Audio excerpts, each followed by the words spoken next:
Shalom, selamat malam Bapak Ibu Saudara yang dikasih Tuhan. Kembali kita bertemu kembali di ibadah RTM. Saya percaya Tuhan sudah sediakan berkat-berkat bagi kita semua. Namun tetaplah kita mempunyai rasa haus dan lapar akan Tuhan. Karena disitulah kita akan bertumbuh dan berbuah. Sehingga kita boleh memuliakan nama Tuhan. Amin Bapak Ibu Saudara. Di RTM ini gereja bertujuan untuk kita semakin bertumbuh. Karena kita akan mendengar firman Tuhan. Kita memuji Tuhan. Amin Bapak Ibu Saudara. Mari kita siapkan hati kita. Kita untuk memuji Tuhan, menyembah Tuhan. Kita berdoa. Kami bersyukur Tuhan. Terima kasih buat kesempatan yang masih Tuhan berikan kepada kami. Untuk kami boleh ibadah di tengah minggu ini Tuhan. Mari Engkau berfirman bagi kami. Mari Engkau bertahta di atas pujian kami. Jiwa kami haus akan Tuhan. Terima kasih kami serahkan dari awal, pertengahan hingga akhir ibadah tengah minggu ini. Di dalam nama Tuhan Yesus kami berdoa dan mengucap syukur. Amin. Mari sama-sama Bapak Ibu Saudara kita naikkan pujian ini.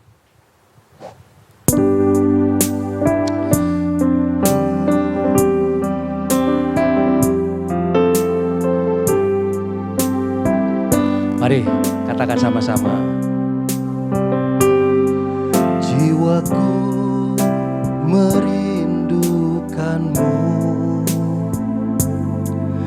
ya Allah yang hidup.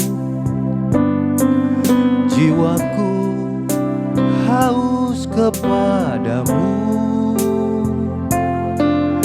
ya Allah yang hidup. Sama-sama bersyukur. Ku bersyukur kepadamu, sumber pengharapanku, penolongku dan Allahku. Tiada yang sepertimu. Kita naikkan pujian ini dari awal lagi dengan lebih sungguh lagi. Jiwaku merindukanmu, ya Allah yang hidup. Jiwaku haus kepadamu, ya Allah yang hidup. Kami bersyukur Tuhan. Ku bersyukur kepadamu, sumber pengharapanku, penolongku dan Allahku. Tiada yang sepertimu. Ku bersyukur, ku bersyukur kepadamu, sumber pengharapanku, penolongku dan Allahku. Tiada yang sepertimu, tiada yang sepertimu, tiada yang sepertimu. Mari sama-sama kita sembah Dia. Haleluya. Kami haus akan Tuhan, kami rindu akan Tuhan, sebab Engkau sumber kekuatan kami. Kau besar, perbuatanmu ajaib Tuhan, kami sembah. Haleluya. Hiarala batakana mashe, Hina maralaba sikana maralaba yarana lamo iya naralaba se. Haleluya, kemuliaan hanya bagi Tuhan. Haleluya, haleluya,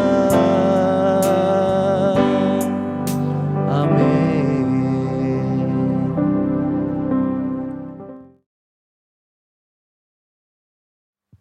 Sebelum kita sampaikan firman Tuhan, mari kita sama-sama satukan hati kita di dalam doa. Tuhan Yesus yang baik, kami bersyukur karena kami masih memiliki waktu untuk kembali kami menggali kebenaran firman Tuhan, dan untuk hidup kami dituntun di dalam kebenaran firman-Mu. Kami menyerahkan waktu RTM ini ke dalam tangan kuasa Tuhan, biar Engkau yang beracara di tengah-tengah kami Tuhan. Terima kasih, di dalam nama Tuhan Yesus Kristus kami berdoa. Amin. Ya, Bapak Ibu Saudara sekalian yang dikasihi Tuhan, tema kita hari ini adalah bersaksi dengan kebaikan. Ya, ada sebuah pepatah yang mengatakan bahwa perbuatan kita itu berbicara lebih tajam, lebih kuat, dan lebih powerful dibanding dengan perkataan kita. Sekalipun ketika kita berbuat baik, itu bukan merupakan kunci atau bukan syarat untuk kita menerima keselamatan, tetapi firman Tuhan memerintahkan kita untuk kita selalu berbuat kebaikan. Kita baca di dalam 2 Timotius 3 ayat yang ke-17, di situ dikatakan bahwa dengan demikian tiap-tiap manusia kepunyaan Allah diperlengkapi untuk setiap perbuatan baik. Kita adalah umat-umat kepunyaan Allah, kita adalah milik Kristus, dan ternyata ketika kita sudah menjadi milik Kristus, Allah memperlengkapi kita untuk kita bisa melakukan kebaikan di dalam hidup kita. Yang perlu kita pertanyakan adalah apa sih sebetulnya yang menjadi tujuan dari perbuatan yang baik yang kita lakukan. Kita akan membaca di dalam Matius 5 ayat yang ke-16. Di situ dikatakan bahwa demikianlah hendaknya terangmu bercahaya di depan orang, supaya mereka melihat perbuatanmu yang baik dan memuliakan Bapamu yang di sorga. Kemudian juga di dalam 1 Timotius 5 ayat yang ke-25, di situ dikatakan, demikian pun perbuatan baik itu segera nyata, dan kalau tidak demikian, ia tidak dapat terus tinggal tersembunyi. Salah satu yang menjadi tujuan dan yang harus menjadi fokus dari perbuatan yang baik yang kita lakukan adalah melalui itu semuanya nama Tuhan dipermuliakan. Jadi perlu kita garis bawahi dan terus kita perlu tekankan di dalam hidup kita bahwa perbuatan baik yang kita lakukan itu bukan berfokus kepada diri kita sendiri. Kita berbuat baik bukan karena kita ingin dipuji orang. Kita berbuat baik bukan karena supaya orang juga berbuat baik kepada kita. Kita berbuat baik bukan supaya kita mendapatkan keuntungan, dan bukan hal-hal yang sifatnya pribadi yang ingin kita dapatkan, tetapi harus kepada satu tujuan, melalui perbuatan baik yang kita lakukan, bagaimana nama Tuhan itu dapat dipermuliakan. Ya, Bapak Ibu Saudara sekalian yang dikasihi Tuhan, sekarang kita akan masuk kepada apa saja sih yang dapat kita lakukan dalam rangka kita menjadi saksi di dalam kebaikan. Ada 3 hal yang itu menjadi bagian kehidupan kita. Ya, kita manusia ini kan dinilai, atau kita sendiri bisa menilai diri kita. Ada 3 bagian. Yang pertama adalah tentang apa yang kita pikirkan, kemudian apa yang kita ucapkan atau apa yang kita katakan, dan apa yang kita kerjakan. Oleh karena itu, dalam rangka menyatakan kebaikan dan menjadi saksi dalam kebaikan, kita bisa mengambil 3 bagian itu. Yang pertama adalah kita berbuat baik dengan pikiran kita, dengan apa yang kita pikirkan. Kenapa kita harus berbuat baik dengan apa yang kita pikirkan? Kalau orang-orang sekuler atau orang-orang dunia selalu menekankan berpikir positif. jangan berpikir yang negatif. Bahkan ada seminar-seminar yang dijalankan atau diadakan yang di situ menekankan betapa powerfulnya, betapa berkuasanya berpikir positif. Dunia saja bisa menangkap seperti itu, terlebih kita sebagai anak-anak Tuhan. Di dalam Filipi 2 ayat yang kelima di situ dikatakan bahwa hendaklah kamu dalam hidupmu bersama menaruh pikiran dan perasaan yang terdapat juga dalam Kristus Yesus. Jikalau kita melihat di dalam Filipi yang kedua ini dari ayat yang pertama sampai ayat yang selanjutnya, fokus ketika kita memiliki pikiran dan perasaan seperti yang Kristus miliki adalah fokusnya kepada kerendahan hati. Sekali lagi, kita dapat menyatakan kebaikan kita melalui pikiran kita dengan cara kita memiliki pikiran Kristus di dalam pikiran kita. Apa yang kita pikirkan tentang orang lain? Apa yang kita pikirkan tentang hal-hal yang di luar diri kita? Kebanyakan manusia memiliki pemikiran yang negatif atau hal-hal yang mungkin tidak berkenan karena mereka memiliki citra diri yang kurang baik. Ada orang yang selalu berpikir negatif karena mereka memiliki citra diri yang negatif. Ada orang-orang yang selalu menganggap orang lain sebagai ancaman buat hidupnya, ancaman buat posisinya ketika dia mungkin sedang bekerja, mungkin juga ketika mereka sedang melayani atau hal-hal yang mereka lakukan. Seringkali menganggap orang lain sebagai ancaman. Kenapa hal itu bisa terjadi? Karena orang tersebut merasa tidak nyaman dengan dirinya.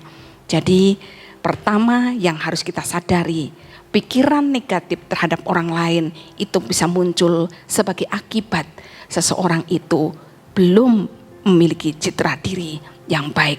Oleh karenanya firman Tuhan setiap hari menekankan kepada kita dan mengajarkan kepada setiap kita supaya kita mengalami pemulihan demi pemulihan. Orang-orang yang belum pulih hidupnya akan mudah berpikir negatif. Orang-orang yang belum pulih dengan dirinya maka akan mudah untuk melontarkan perkara-perkara yang negatif kepada sesamanya. Oleh karena itu, mari salah satu kunci bagaimana supaya kita bisa bersaksi dengan kebaikan melalui pikiran kita, kita terus-menerus setiap hari mengalami pemulihan demi pemulihan. Jikalau seseorang itu sudah memiliki citra diri yang positif, maka akan mudah bagi dirinya untuk selalu berpikir positif. Baik itu tentang hal-hal yang ada di dunia ini maupun juga yang ada di dalam diri orang lain. Kemudian yang kedua yang perlu kita pahami dan harus kita lakukan, kita nyatakan adalah melakukan kebaikan atau bersaksi dalam kebaikan melalui perkataan kita. Ya, di awal tadi saya katakan bahwa perbuatan kita berbicara lebih kuat daripada perkataan kita. Tetapi di dalam bagian ini ada satu poin yang penting untuk kita ingat bahwa kita pun wajib dan harus menjadi saksi dalam kebaikan melalui perkataan kita.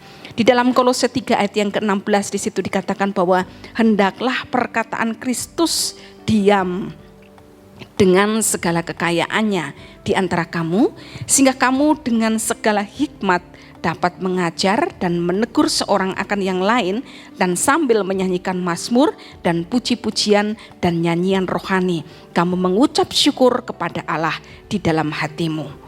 Ketika perkataan Kristus itu tinggal di dalam diri kita, maka kita tidak akan pernah kehabisan bahan untuk kita selalu memperkatakan hal-hal yang baik. Kenapa orang-orang sampai kehabisan stok untuk berkata hal-hal yang baik? Karena mungkin di dalam kehidupannya dia jarang mengkonsumsi perkataan-perkataan Kristus di dalam hidupnya. Dia lebih banyak mengkonsumsi perkataan-perkataan yang negatif, sehingga koleksi ataupun juga sumber yang ada di dalamnya maka banyak yang negatif, sehingga yang keluar juga tentu saja adalah perkataan-perkataan yang negatif.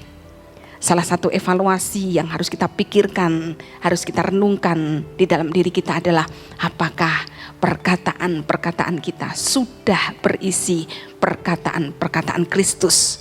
Kalau di dalam ayat ini dikatakan perkataan Kristus itu berisi tentang kata-kata yang membangun, kata-kata yang menegur dengan penuh kasih, kata-kata yang mengagungkan nama Tuhan, kata-kata yang berisi pujian dan semua hal-hal yang positif yang menyangkut apa yang kita katakan itu yang harus ada di dalam diri kita. Mengapa ada orang-orang tertentu yang seringkali berkata-kata kurang pantas? Ya, ada orang-orang tertentu yang dalam keadaan terjepit atau ketika dia diperhadapkan dengan satu situasi yang sulit, mereka terpaksa untuk berkata-kata yang tidak baik, berkata-kata yang tidak menjadi berkat. Tetapi ketika pikiran atau perkataan Kristus itu selalu ada di dalam hati kita, dalam mulut kita, tentu saja yang keluar adalah perkataan-perkataan yang positif. Ada sebuah kesaksian yang baru saja saya alami 1 hari yang lalu. Ya, ketika saya sedang di rumah karena memang waktu itu adalah hari off, hari Senin, ada seseorang yang menelepon dan kebetulan karena dia ada urusan dengan ruko yang ada di depan gereja kita itu, dia minta untuk dibukakan pintunya. Kemudian saya tanya dan akhirnya saya bilang, oke, silahkan tunggu karena saya akan datang paling terlambat 30 menit saya akan sampai di situ. Kemudian saya tinggalkan rumah saya tinggalkan aktivitas saya datang ke gereja untuk membukakan pintu dan sekaligus untuk nungguin apa yang mereka lakukan karena aktivitas mereka ada di dalam lingkungan gereja di bawah di basement gitu. Nah, kami sudah sepakat ya. Bapak Ibu sekalian pasti udah tahu gitu ya, bahwa ruko yang ada di depan kita itu kan sudah kosong beberapa waktu dan kami sudah sepakat bahwa andai nanti akan diisi, maka akses yang ke gereja atau ke belakang itu kita akan tutup. Dan kebetulan juga dari pemakai yang lama dulu juga menyarankan kepada kita, kalau nanti ada penghuni baru lebih baik ini ditutup gitu. Nah, kemudian saya datang, kemudian saya layani orang-orang yang dari Jakarta itu untuk melakukan apa yang dia mau, membuka pintu gerbang dan lain sebagainya gitu. Tapi di situ saya sudah mulai mencium atau sudah mulai menebak bahwa sepertinya saya harus bicara tentang apa yang menjadi poin tadi, bahwa mereka tidak akan diizinkan untuk mengakses pintu ke belakang gitu. Nah, kemudian di dalam rombongan itu ada seorang tante-tante yang saya tahu dia adalah orang tua dari pemilik toko itu. Dia berkali-kali bilang sama saya, "Dek, sini kuncinya. Saya mau duplikat." Saya bilang, "Oh iya nanti tante, nanti sabar." Saya bilang gitu. Saya sengaja menghindar karena saya tidak mau memberikan kunci itu. Kemudian ya beberapa waktu lagi dia datang dan lebih rada kasar sedikit. Dia bilang, "Sini saya mau pinjam kuncinya. Sebentar kok saya mau duplikat supaya nanti kalau saya mau datang saya nggak perlu panggil-panggil lagi." Gitu. Saya bilang, "Oh iya nanti tante, nanti." Gitu. Kemudian beberapa waktu lagi dia datengin saya lagi sambil ngomong lebih kasar lagi. "Sini kuncinya, saya mau duplikat sebentar kok."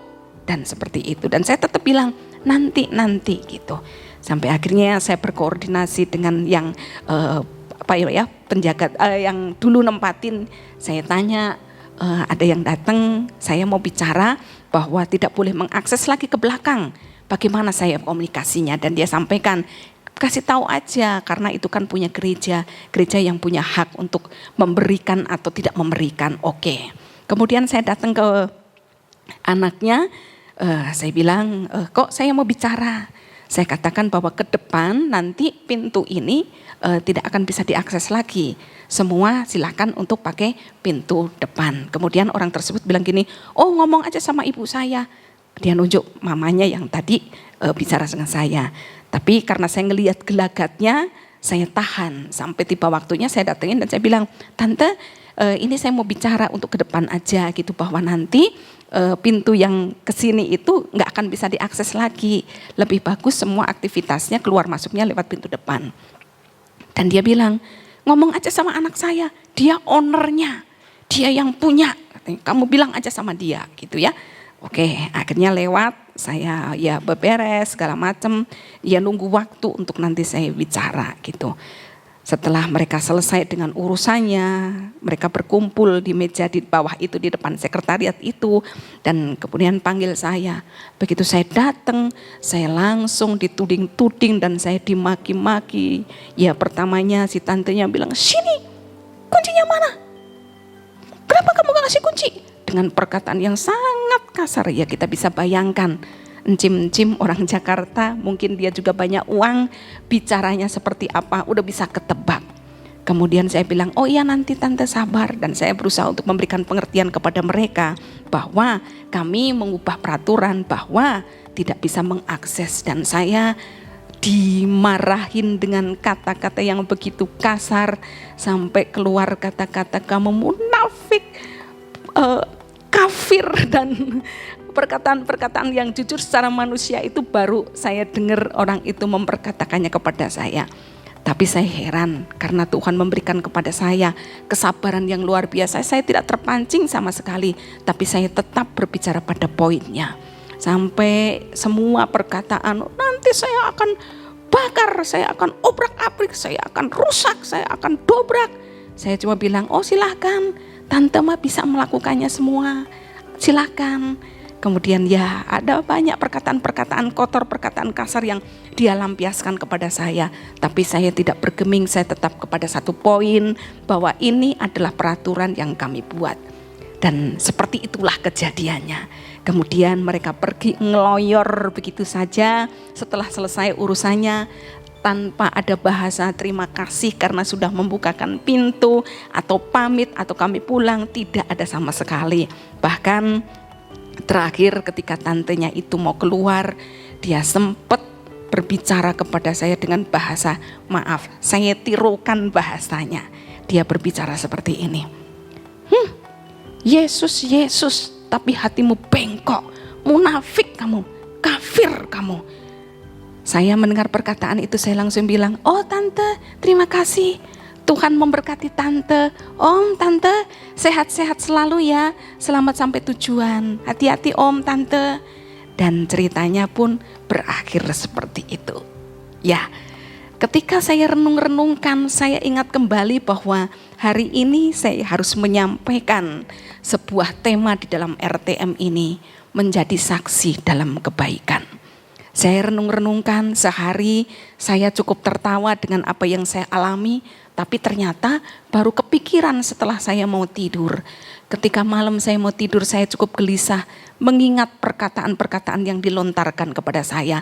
Sampai saya bilang begini sama Tuhan, "Tuhan, apa engkau diam saja ya?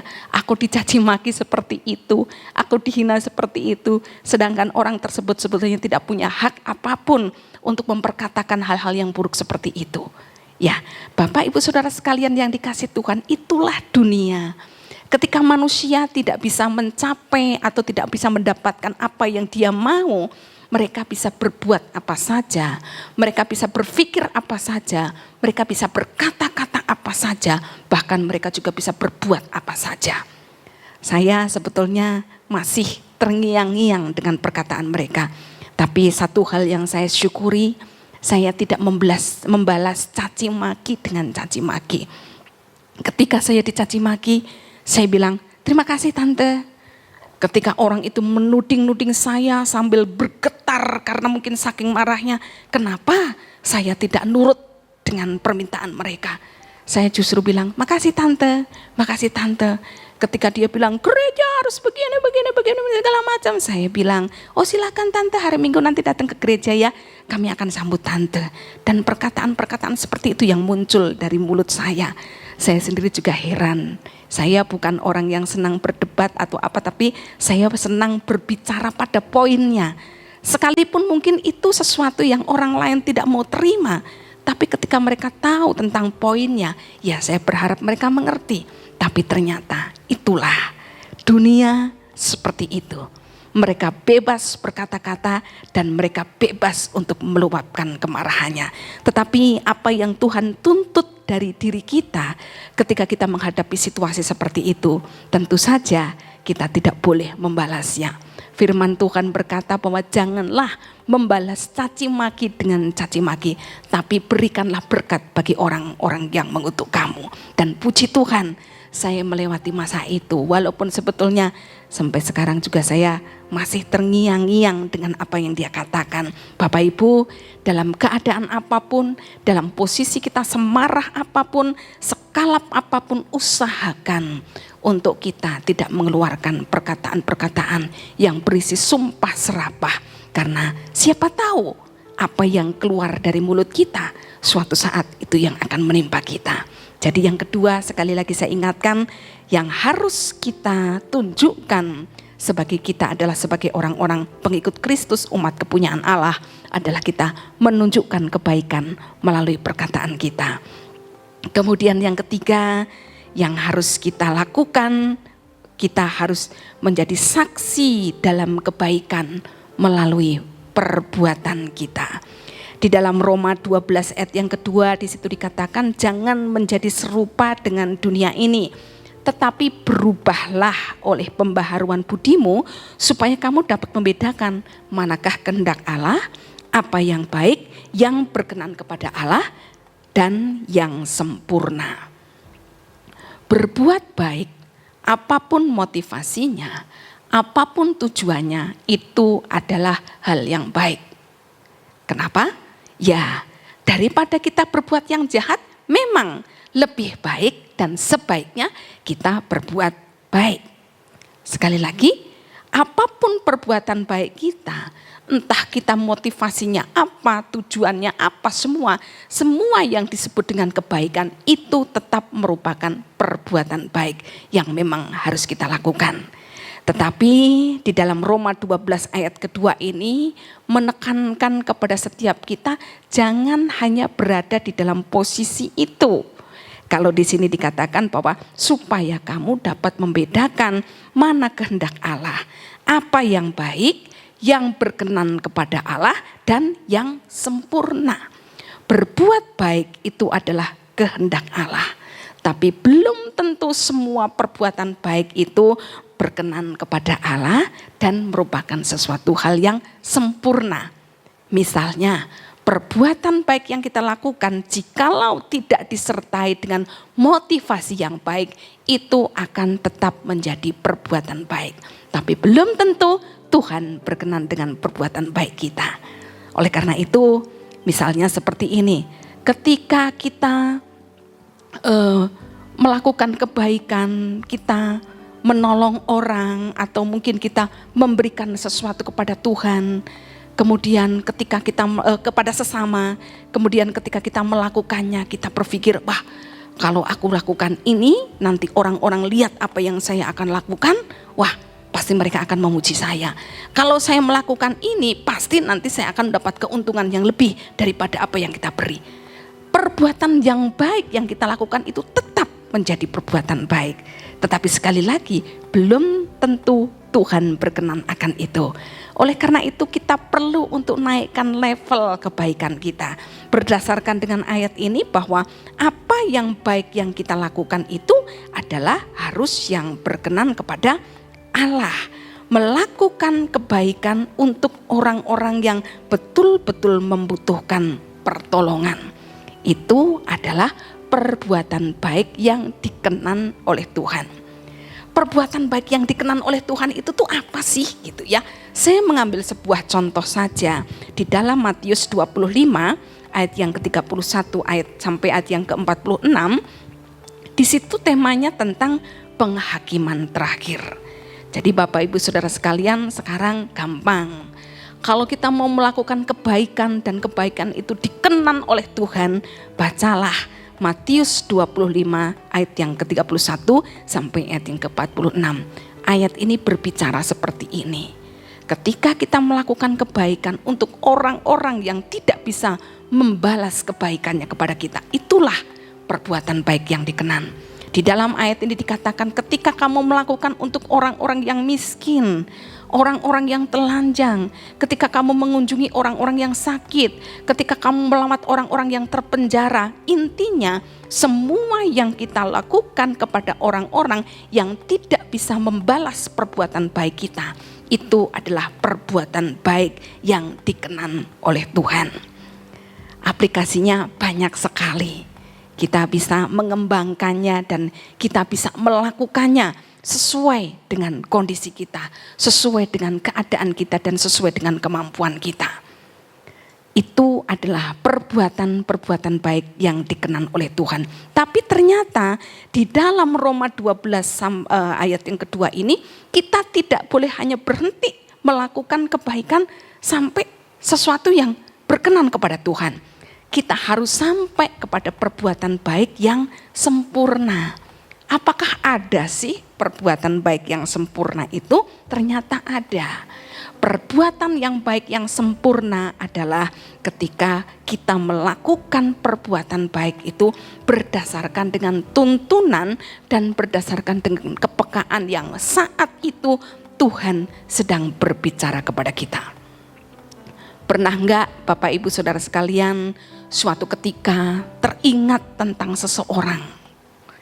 Dan ketika Bapak Ibu Saudara sekalian teringat tentang seseorang ini, kemudian Bapak Ibu sekalian tergerak untuk melakukan kebaikan. Misalnya tiba-tiba kenapa saya digerakkan untuk memberkati si A? Kenapa tiba-tiba saya digerakkan untuk memberkati si B? Dan ketika kita taat dan kita mau bertindak dan ketika kita mau melakukannya, kita bertindak dan ternyata apa yang kita lakukan itu tepat. Ternyata si A atau si B itu sedang ada dalam sebuah pergumulan yang berat. Dia sedang berdoa kepada Tuhan untuk memohon pertolongan atas pergumulan yang dia alami. Dan kita datang, ternyata kita menjadi jawaban doa dari si A atau si B. Itulah yang sempurna. Kita perlu mengembangkan perbuatan-perbuatan yang sempurna. Ya, perbuatan yang baik, perbuatan yang berkenan dan perbuatan yang sempurna di tengah kehidupan kita sebagai orang percaya, di tengah gereja Tuhan. Jangan lagi kita hanya sibuk memikirkan diri kita sendiri. Jangan kita hanya sibuk memikirkan kebutuhan kita sendiri. Jangan kita hanya sibuk kita bergumul dengan masalah-masalah kita sendiri. Ketika kita mau membuka hati sedikit saja, percaya bahwa Tuhan akan menggenapinya melalui hidup kita. Nama Tuhan akan dipermuliakan. Jadi Bapak Ibu Saudara sekalian yang dikasihi Tuhan, malam hari ini di dalam RTM ini kita bersama-sama mengambil sebuah keputusan bahwa saya akan menjadi saksi-saksi Tuhan dalam hal kebaikan. Bagaimana ketika orang dunia, orang lain melihat kita, kemudian mereka berdecak kagum, kemudian mereka bertanya, wah luar biasa. Mereka melakukan kebaikan pasti karena mereka punya Tuhan yang luar biasa. Pasti karena punya Tuhan yang murah hati, pasti punya Tuhan yang penyayang. Karena kita pun dalam hidup kita melakukan perbuatan-perbuatan yang menunjukkan kasih sayang kepada sesama kita. Jadi mari kita bersama-sama kita mau akhiri dengan kita mengambil satu waktu perenungan. Mari kita tundukkan kepala dan kita datang kepada Tuhan. Bapa, pada malam hari ini kami sudah merenungkan.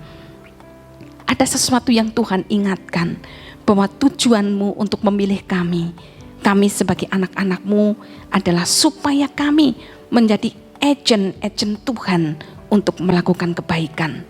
Ampuni jikalau waktu-waktu sekarang ini kami mungkin sibuk dengan pergumulan kami sibuk dengan urusan kami sibuk dengan masalah kami, sehingga kami lupa untuk melakukan kebaikan kepada sesama kami. Biarlah waktu ini Tuhan ingatkan kami, supaya kami juga bisa membuka hati kami, supaya melalui hidup kami, nama Tuhan dipermuliakan.